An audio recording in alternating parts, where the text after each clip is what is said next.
So the story of David, he is a shepherd, right, as a young boy, and really could feel like a meaningless job. I mean, I'm out here, and what's my purpose? What am I doing?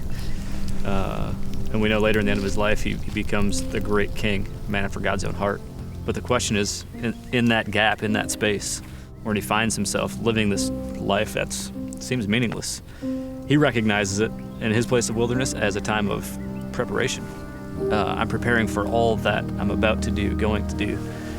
And we see in that preparation one of the great stories of David and Goliath as a shepherd practicing with his slingshot. I'm gonna hit tree after tree after tree after tree, and then here comes a bear, and I'm gonna kill that, and then here comes a lion, and I'll kill that. And Goliath, that's no problem, because in the season of wilderness, he understands, I'm preparing myself. I'm becoming who I'm going to be.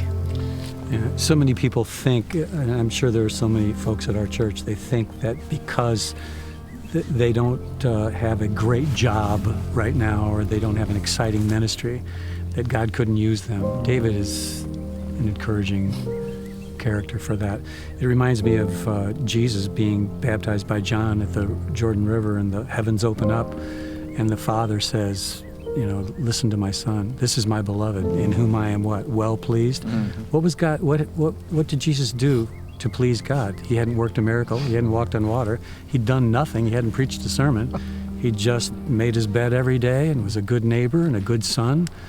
These are the things that are important to God. These are the preparations for life.